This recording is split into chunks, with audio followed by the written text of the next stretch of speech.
Dito mga boss, paandarin muna natin yung sasakyan na pagkakabitan natin ng ECU. Ayan, paandar yan.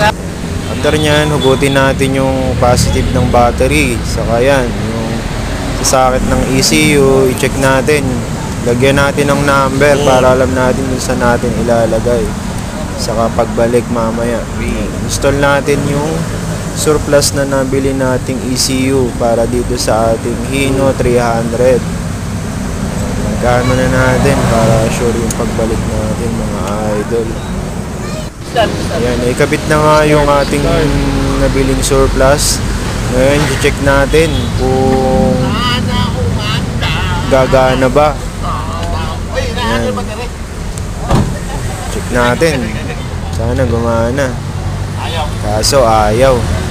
Yan yung problema sa mga ECU mga